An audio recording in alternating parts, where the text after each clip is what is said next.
Hello and welcome to Hank Games Without Hank. My name is John Green. I am the manager of the AFC Wimbly Womblys, which rose from the ashes of Wimbledon FC, worked their way up through 8 promotions. I don't know, I might be exaggerating. 6 promotions, whatever. I'm telling a story all the way to League 2, the 4th tier of English football, where today we find ourselves playing York City.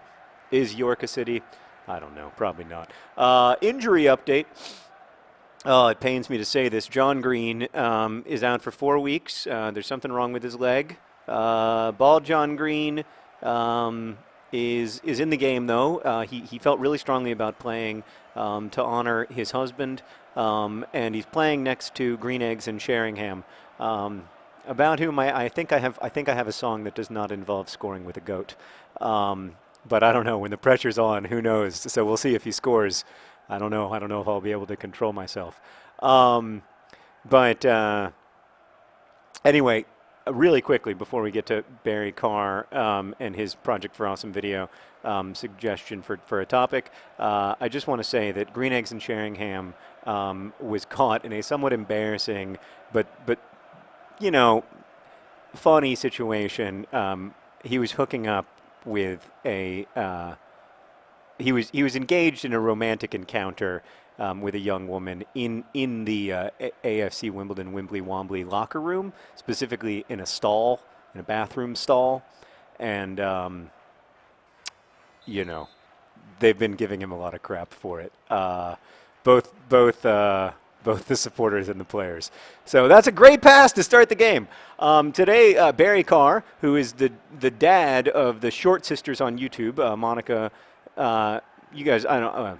Some of you may know the Short Sisters. But they were like 2007 Nerd Fighters, very early Nerd Fighters, and Monica works on VidCon, and Barry's been part of the Nerd Fighter community and VidCon since the very beginning.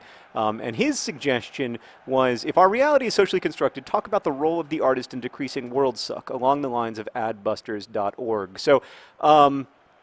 I do think that that the artist has a role in decreasing world suck. Oh my God, what's wrong with our passing? Specifically, who is that guy?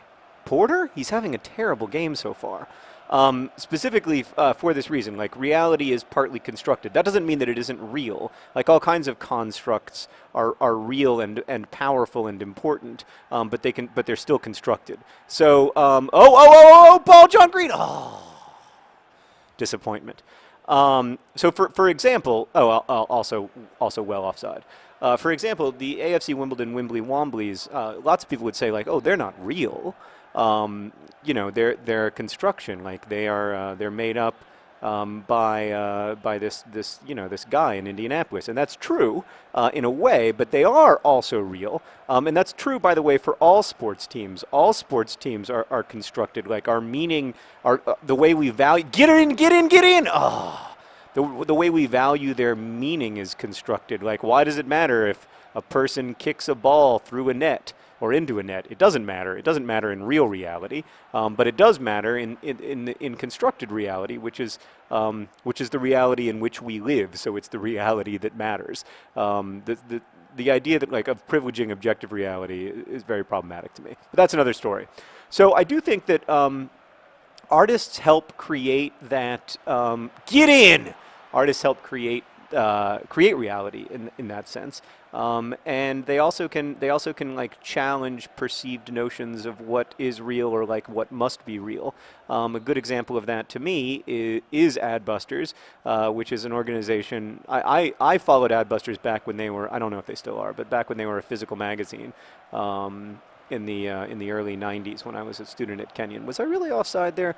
I apologize for how the Wimbly Womblys are playing. This is not our best work. But I was a fan of Adbusters. They would basically like take the conventions of advertising and then use them to destroy the idea of advertising or to attack various like troubling parts of consumer culture in the industrialized world. And it was and remains a really interesting and influential I guess critique of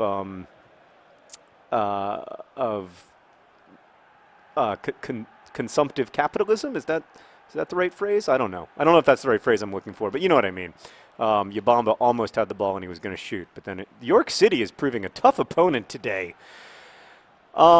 So I think like I think artists have a responsibility to reflect the world as it is, but I also think that they have a responsibility to kind of comment, to make comment upon that, not just to say this is the world, but also to make comment upon it. Now, if you make a boring, obvious comment upon it, it's not good art. And I think art that's merely political isn't good art. You know, art must be, you know, this is a nebulous word, but it must be beautiful. It must be good. You know, it must serve. You know, it must be contextualized. Like, otherwise, it doesn't work. Like, it doesn't work as political commentary. Like, to me, The Fountainhead doesn't work as political commentary because it's not a very good novel, because it's sort of a merely political novel.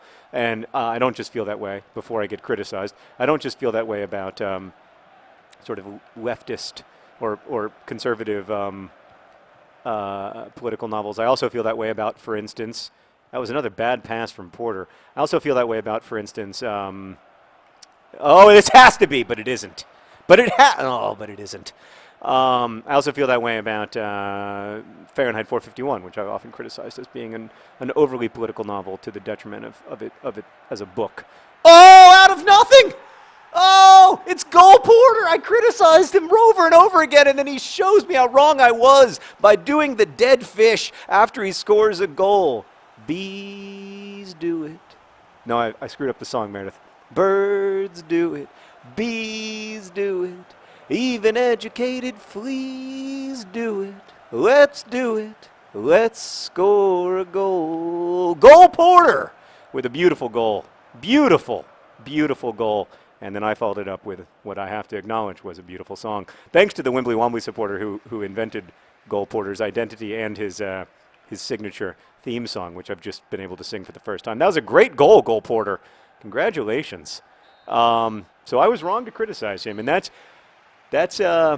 But he did make some bad passes, but he just yeah. And then Frampton comes alive. Is so excited for him. Oh, Kennedy's haircut. It's just a disaster.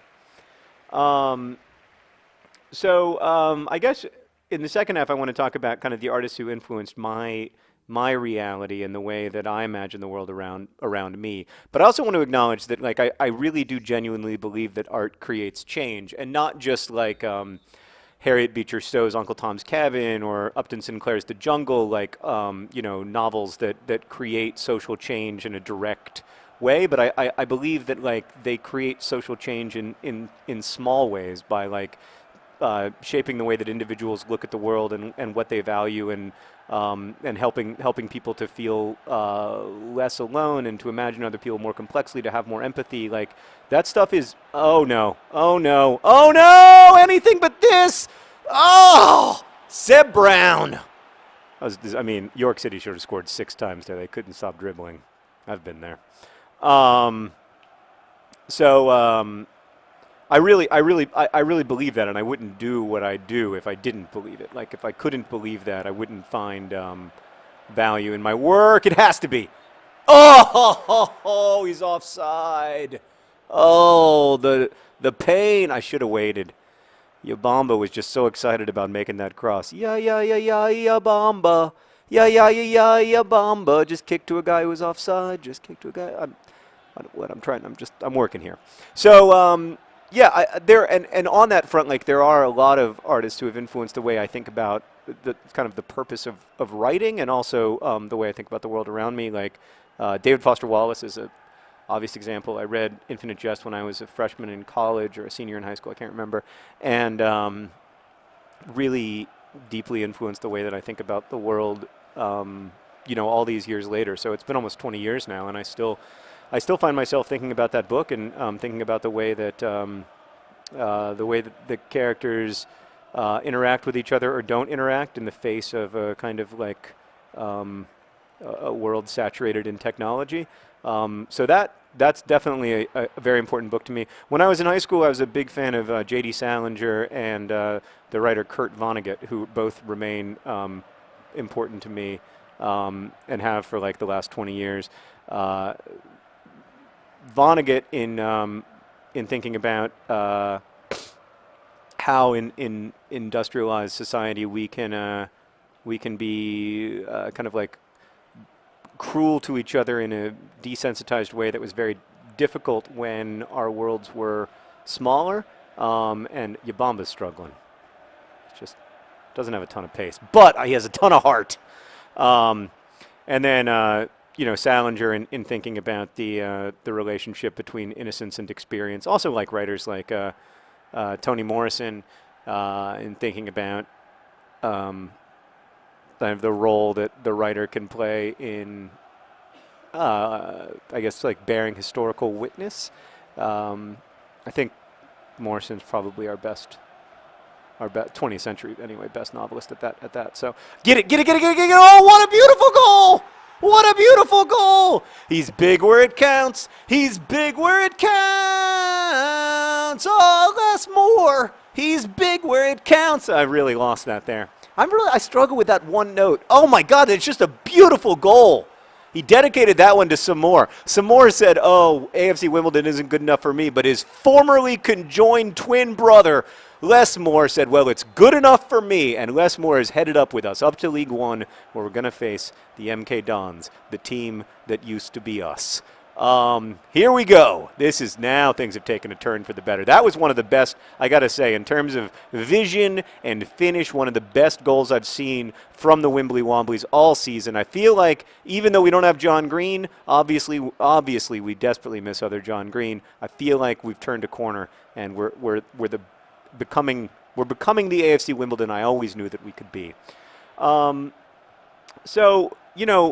But I would say that I'm also influenced by like a lot of other artists that aren't writers, and I find looking at visual art really helpful and interesting in my life, and I find I love poetry even though I don't write it. I love listening to music even though I don't obviously have a deep inborn talent for it. And a lot of it is about trying to understand the lives of people who are maybe quite different from me, or whose lives are different from mine. That is like one of the great gifts of because that makes my reality more complex, and it makes the world that I look at more interesting than it otherwise would be. That to me is like the ultimate gift of art, is the gift of awareness. So art can create. It has to be, and it is. Oh, in the 90th minute, he scores with his shoe. He scored in the loo. Green Eggs and Sheringham. He just scored on you. It's a beautiful goal from Green Eggs and Sheringham, and the fans are giving him what do they call it in England? I don't know, when you give somebody when you tease somebody. Anyway, they're giving him the business about the fact that he was caught in a stall with a lady. But it's not. Listen, we're not a one-sex team. We're not a one-sex locker room. But that stuff's for home, Sheringham. Oh, I wanted to talk more about this, but then the game ended. Anyway, thank you to Barry for donating to the Project for Awesome and for the very interesting question. And thank you to the supporters of AFC Wimbledon Wimbly Womblys. And thank you to an astonishing threesome of goal scorers today. Goal Porter, Les Moore, and Green Eggs and Sheringham. Fantastic. That's encouraging. That's the kind of stuff that we need to see. We need to see goals that don't come from the John Greens. And today we saw it. So huzzah. Thanks for watching. Best wishes.